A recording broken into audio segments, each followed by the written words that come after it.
Hello and welcome to my review of the Imperial Knight Paladin.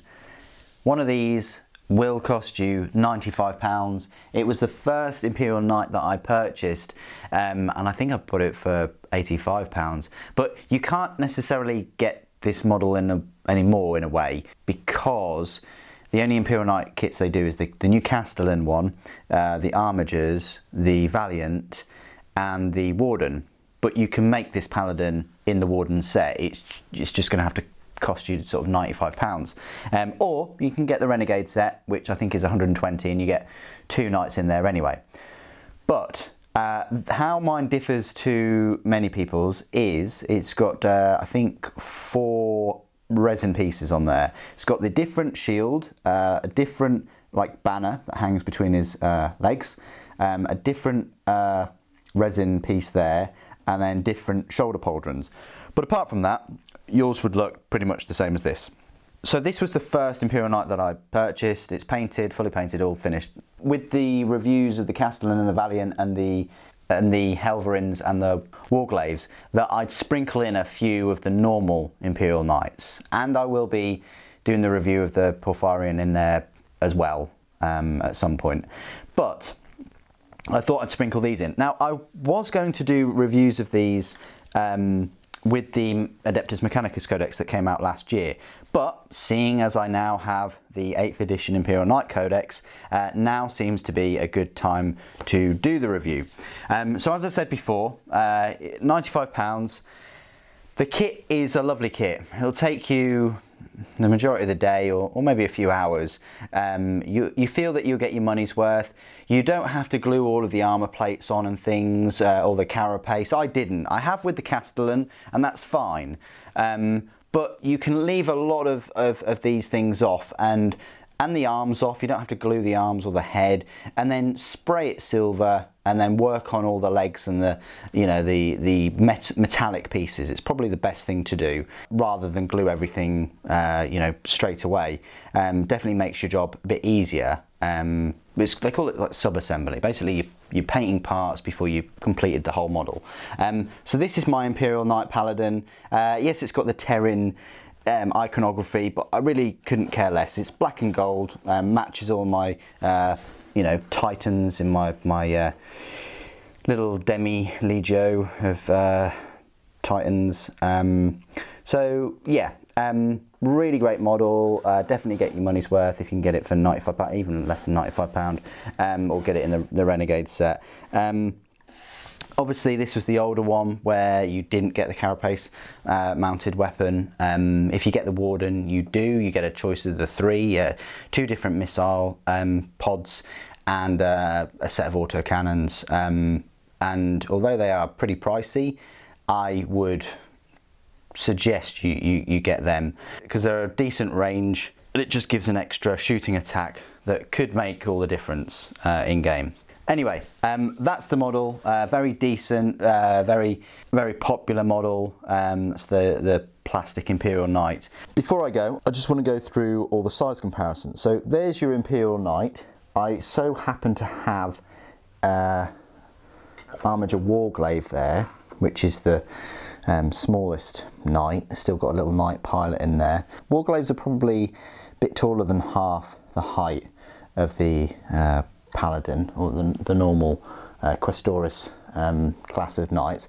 And then you've got the Dominus class. I'll just move the camera back a little bit, but that just gives you some idea of the sizes involved with the normal Paladin.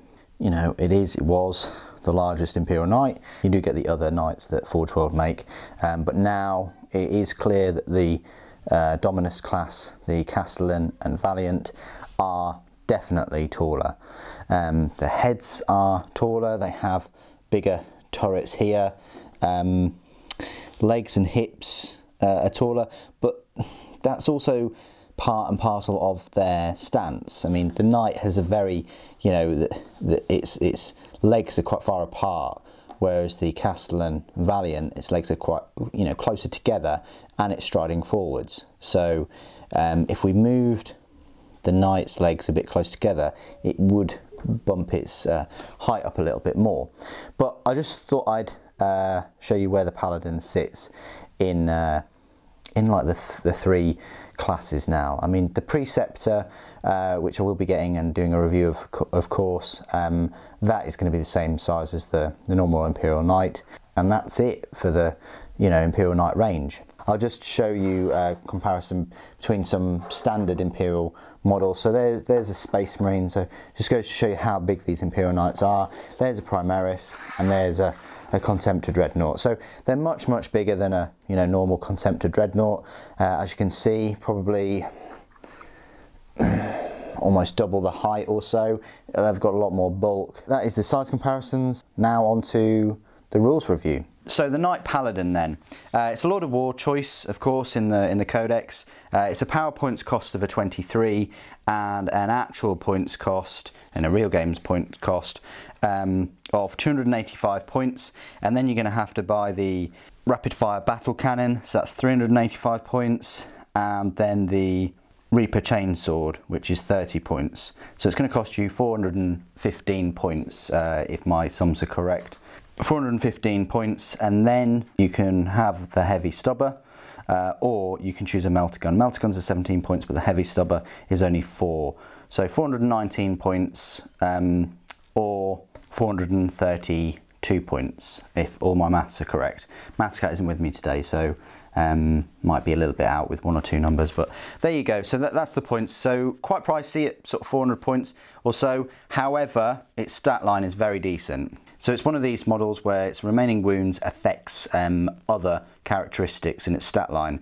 So if it normally has 24 wounds, but if it has between 13 and 24, its movement is 12 inches, weapon skill 3+, ballistic skill 3+. If it's got between 7 and 12, its movement is 9 inches, its weapon skill is 4+, and its ballistic skill is 4+.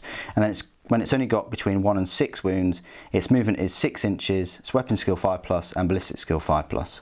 Its strength base is 8, toughness is 8, which is very good. It's got 4 attacks, leadership 9, and a save of 3+. It's a single model equipped with a Reaper Chainsword, Rapid Fire Battle Cannon, 2 Heavy Stubbers, and Titanic Feet. Oh, sorry, so yeah, in the points cost you're going to have to buy another Heavy Stubber, so bear that in mind. So, the Heavy Stubber, which is there and there, they are range 36-inch range weapon, heavy 3, strength 4, damage 1, that's it. So already you're getting 6 strength 4 shots at 36-inch range, that's fine. It's a super heavy walker, so it can still shoot and charge in the same turn, and it can move and fire heavy weapons without suffering any penalty to hit rolls. You can change one of those Heavy Stubbers to a Melter Gun, which gives it a bit more of an anti-tank role.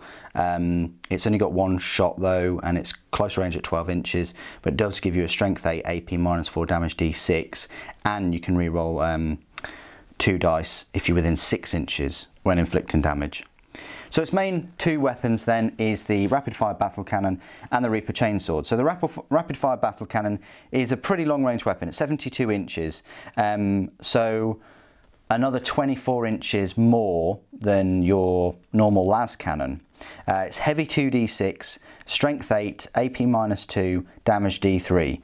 So heavy 2d6, you could get 2 ones and just get 2 shots, or you could get 12. So, there's a bit of chance in how much sort of output that can do. I mean, it'd be great if it was D3, but, you've got the potential there of 12 shots, which has been the case since they replaced all the blast templates and things. And then it's Reaper Chainsword, this big chainsword here, as proper melee weapon. That weapon adds +6 to the strength, so that's strength 14, AP -3, so that's decent, and damage of 6, so very damaging close combat. It's also got Titanic Feet, so that's the strength of the user, which is 8, AP -2, and damage D3. And you make 3 hit rolls for each attack made with this weapon. So if you're surrounded, it might be worth using your Titanic Feet with your 4 attacks, and you get 3 hit rolls each attack. So pretty much you're getting 12 attacks. So that's a good way of getting rid of little models that are trying to bog it down. It can take an item from the Carapace list, and it's worth me just going through those Carapace weapons because all of the other knights can pretty much take them, obviously with the exception of the Castellan and Valiant, which have their own. But in terms of the Carapace weapons, you can equip it with an Ironstorm missile pod, a Storm Spear rocket pod, or twin Icarus autocannons. Now, the Ironstorm missile pod, again, is 72-inch range, heavy D6, strength 5, AP -1, damage 2, and the weapon can target units that are not visible to the bearer. That's pretty horrific. So you've got an extra sort of, you know, D6 attacks there, D6 shots on top of that battle cannon. Again, that's a good anti-personnel kind of weapon to be dishing out more attacks from a long range. The Storm Spear rocket pod is a less range though. It's 48-inch range, it's heavy 3, but so you're definitely getting the 3 shots there. But it is strength 8, AP -2, and damage D6. That's the potential of doing a fair bit of damage there and having 3 shots of it. The Twin Icarus autocannon, again, nice range of 48 inches, heavy 4 shots with this thing, strength 7, AP -1, and damage 2.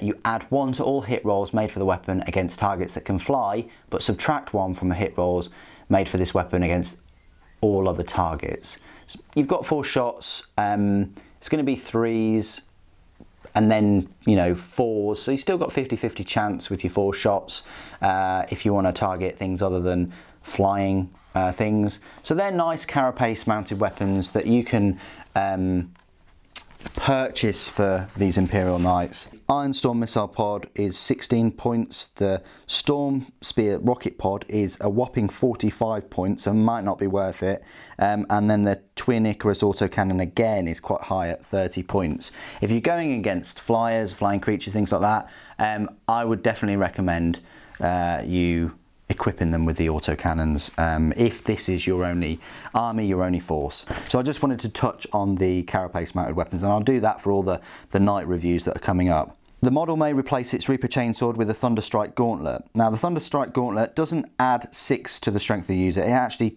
doubles the strength of the user to 16. So you're going from strength 14 to strength 16.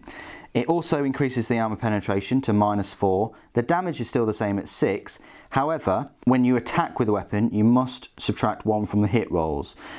So if you've got less than half wounds and you're in close combat, already that's a 5+ on those 4 attacks. You're going to be lucky if you get 1, maybe 2. You know, hits with the knight. So towards the end game, or depending on how much damage your opponent has put on this unit, it's going to become more and more difficult for you to use that Thunderstrike Gauntlet, so just bear that in mind. But if a vehicle or monster is slain by the weapon, you can pick an enemy unit within 9 inches of the bearer and roll a d6, and on a 4+, so 50-50 chance, that unit suffers d3 mortal wounds. So that's pretty good that you can just pick an enemy unit within 9 inches of the knight, and then you can potentially get D3 mortal wounds. Obviously it would have been nice for D6, but you know, D3 is still pretty great, and I suppose that's probably it picking something up with the gauntlet and throwing it maybe. And then finally, the model replaced 1 heavy stubber with a melter gun, so that's what I said at the start, you can just give it a bit more of an anti-tank capacity, although it's probably best to use that Reaper Chainsword or Thunderstrike Gauntlet, something like that. Its abilities: it has an Iron Shield, so the model has a 5+ invulnerable save against ranged weapons, so not in close combat, it's just got its 3+ save in close combat. So it's up to you whether you want to go up against that Reaper Chainsword. It is only -3 AP, but it is damage 6. But taking this thing down in close combat might be preferable and might also give the rest of your army a bit of a chance. It explodes. If the model is reduced to 0 wounds, you roll a d6 before removing it from the battlefield, and on a 6 it explodes, and each unit within 2d6 suffers d6 mortal wounds. And finally, Super Heavy Walker. The model can fall back in the movement phase and still shoot and or charge in the same turn. When the model falls back, it can move over enemy infantry and swarm models, though it must end its move more than 1 inch away from enemy models.